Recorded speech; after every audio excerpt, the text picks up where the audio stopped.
Unlimited ng one day. Lala ka. Unang labas ng anime. Yung only po. Siguro, na-absorb nyo na gano'n. Pwede din. Yung babasa.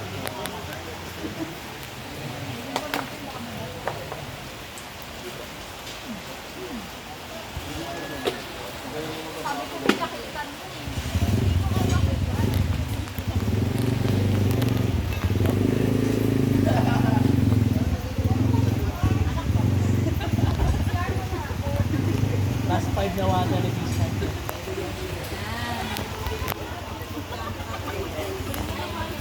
Ang buksay walang makapagsasara at walang makapagbubukas sa pinig niya.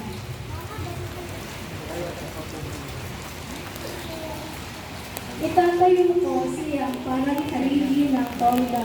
Itatayo ko ng matibay sa isang matatag na lugar. At siya ay magiging marangal na luklukan para sa sambayan ng kanyang ama. Ang salita ng Diyos. Salamat sa Diyos.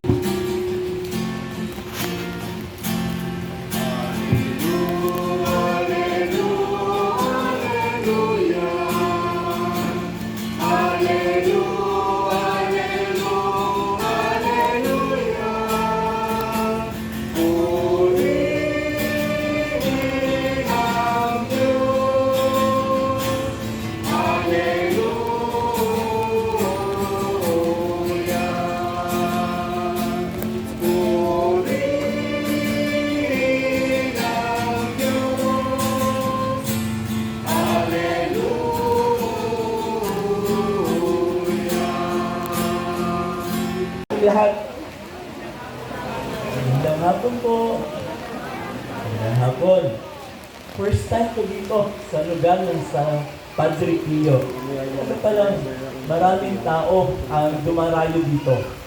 Dahil tayo ay may tintakasi, tayo ay naninintuho sa ating santo na si Padre Pio.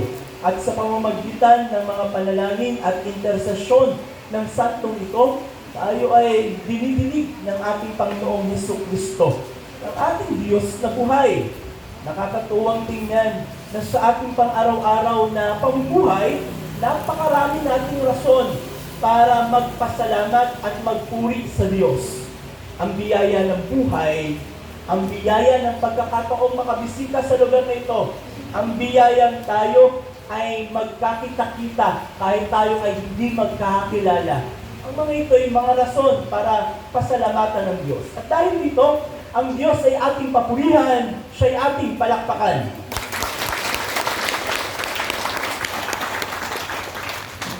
Ang Diyos ay laging nagpapaalala sa tao kung gaano niya kamahal ang kanyang nilikha. Nung nakaraang linggo, sinong nakasimba sa inyo dito? Ay, walang sumimba nung nakaraang linggo. Dahil ko kayo, marami akong simba nung nakaraang linggo. Honestly, sino po yung naka-attend ng misa last Sunday? Wala talaga. O, sige po. O, meron doon. Ipapaalala ko lang po sa inyo. Nung nakaraang linggo, tayo ay pinaalalahanan ng ating Diyos na siya'y Diyos na buhay, ngunit hindi lamang siya basta Diyos na buhay. Siya'y Diyos na tumitingin sa lahat ng tao na pantay-pantay. Ang Diyos na walang favoritism. Ang Diyos na nagbibiyaya, nagbibigay ng biyaya sa mayayaman, sa mahihirap, sa mga banal, sa mga makasalanan. Ang Diyos nito'y walang tinitingnang maputi o maitim. Sa Kanya, ang lahat ay pantay-pantay sa Kanyang paningin. Paano nasabi ni Father Leon? Baka gawa-gawa lang si Father. Kung inyong natatandaan ang kwento last Sunday sa ating Ebanghelyo, merong isang babaeng taga Cananea na lumapit kay Jesus upang hilingin pagalingin ang kanyang anak na sinasapian. Nung una, hindi siya kinikibo ni Jesus. Sabi nga doon, gaputok, wala man lang inimik si Jesus. Pero ang babae ito'y nagpumilit Kaya naging sagot ni Jesus sa kanyang pangalawang sabi na, Panginoon, tulungan mo ko. Ang sabi niya ay, ako'y hindi naparito dahil sa inyo. Ako'y naparito sa mga nawawalang tupa ng bayang Israel. Why? Dahil ang Israel ang piniling bayan ng Diyos. Itong babaeng ito ay isang hintil, hindi kabilang sa mga Hudyo. Ngunit anong sabi ng babae? Nagpumilit siya. Lord, please help me. Ngunit ang naging tugon ni Jesus, ang pagkain ng mga anak ay hindi ibinibigay sa mga tupa. Ngunit sa tindi ng pananampalataya ng babaeng ito, ano naging sagot niya kay Jesus? Ngunit ang mga tutang ito ay kumakain din ng mga mumong nalalagpak doon sa hapagkainan ng kanilang mga amo.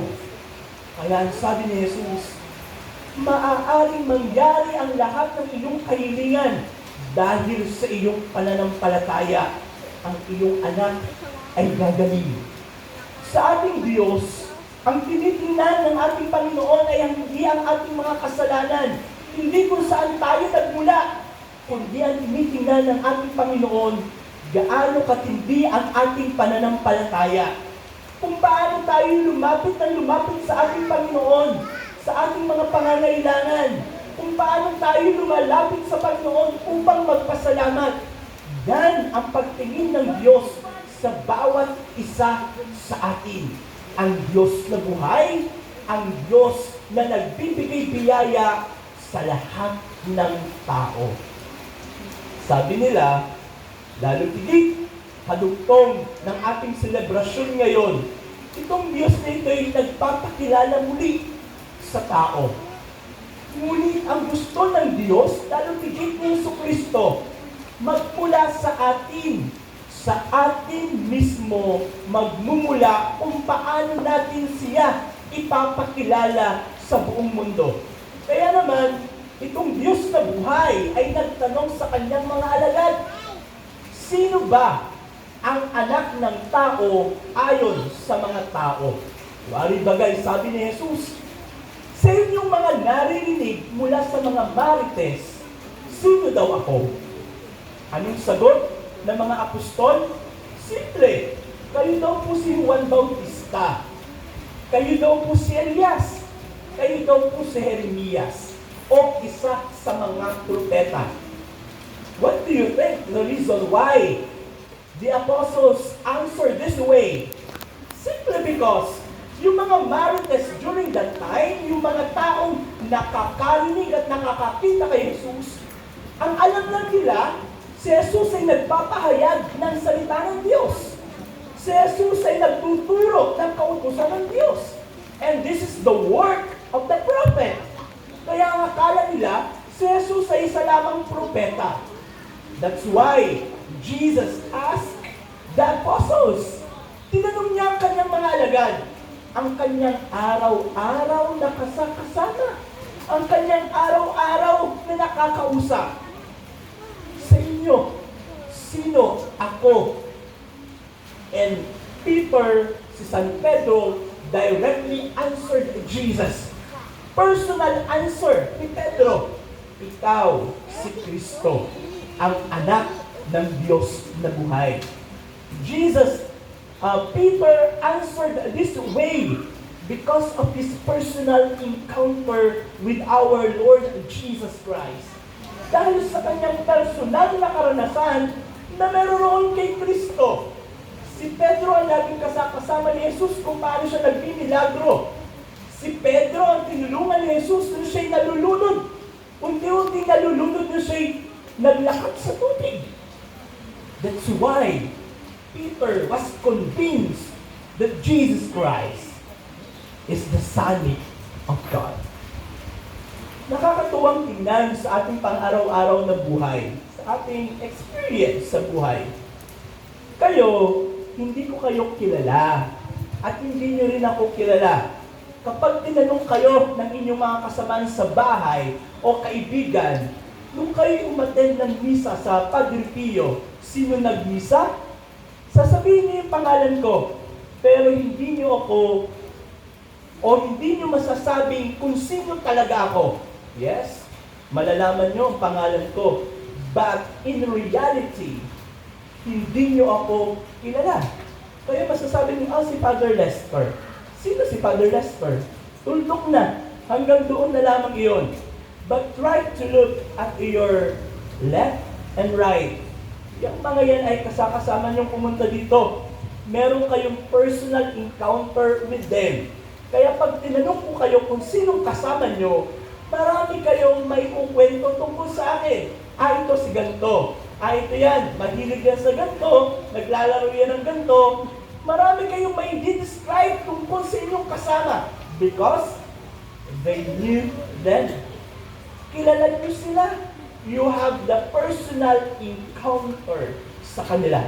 At gusto ipaliwanag at ipaalala sa atin ng Diyos, lalo kay Yesu Kristo, sa tuwing tayo'y tatanungin ng mga tao tungkol sa Diyos na ating pinaniniwalaan, we have this knowledge of ours, but it is a reality that your knowledge with our God ay kakaiba sa knowledge na meron ako dahil ang experience mo at experience ko sa Diyos na ating sinasamba at pinaniniwalaan ay iba. Meron kang unique experience. Meron akong unique experience. When you ask me who Jesus is sa akin, masasabi kong si Jesus ay isang kaibigan. Lagi kong kasakasama at kakwentuhan. Sa inyo, pwedeng sabihin nyo na si Jesus ay wari kong asawa. Nagpo-provide ng mga pangangailangan ng aming pamilya. Si Jesus ay masasabi kong Diyos na mapagpagaling dahil minsan sa aking buhay, ako'y nagkasakit at ako'y dumalangin sa Kanya at dininig niya ang aking panalangin. Kaya masasabi kong itong si Jesus na ito, itong Diyos na ito, ay Diyos na mapagpagaling. Yes, we have our own experiences with our Lord. At kayo mismo ang makapagbibigay ng pangalan sa Diyos na ating pinaniniwalaan na nakadepende and rooted with our experience. That's why we are being reminded today na lagi nating balikan ang ating experience with our Lord dahil ito ang ating panghahawakan upang lumago at tumindi ang ating pananampalatayang ang Diyos ay tunay na buhay sa ating paglalakbay dito sa lupa. Kung paano nakilala natin si Jesus sa ating karanasan, siya ating nakikilala sa pagdiriwang ng banal na misa. Hindi lang natin basta siya nakikilala, siya ating tinatanggap. And this is the challenge of our celebration today. Kung paano nakilala natin ang ating Panginoon sa ating mga karanasan at sa banal na pagdiriwang, this is our mission and responsibility to share what we receive at ipakilala ang Diyos na ating nakilala. Tayo'y dadami at dadami pa sa lugar na ito at magsasama-sama sa lugar na ito kung magagawa natin ang misyon at responsibilidad sa atin na ipinatong at ibinigay ng ating Panginoon na ipakilala si Jesus sa mga taong hindi pa nakakakilala sa Kanya at ipakilala si Jesus sa buong mundo sa pamamagitan ng ating personal na karanasan sa Diyos na ito. Sa ating patuloy na paglalakbay, hilingin natin ang gabay at kalakasan upang sa ganon ang ating pananampalataya'y lumago at ang Diyos na ating nakilala makilala ng ibang tao at ang Diyos na ating tinanggap ay maibahagi sa iba tulad ng pagtanggap natin sa banal na Eucharistia. Magsitayo ang lahat at sabay-sabay nating ipahayag ang ating pananampalataya. Sa Diyos Amang makapansin.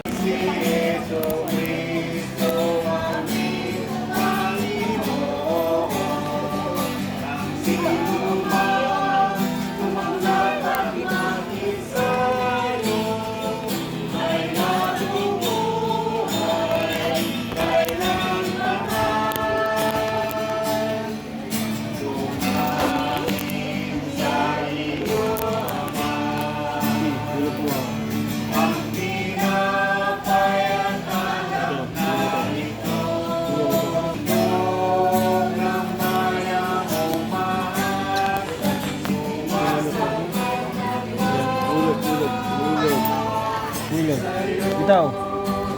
Yay!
Magkano po dito? 7. Magkano po yung... 700 po. Mga stainless po yung mga hindi nagpipake po, ma'am.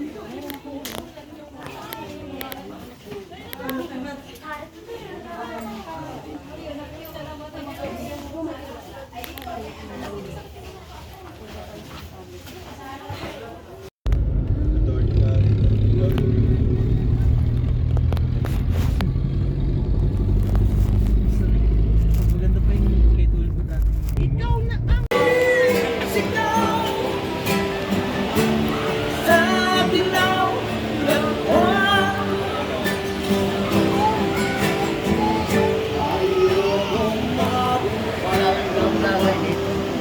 Dami kamera. Dami kamera.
We are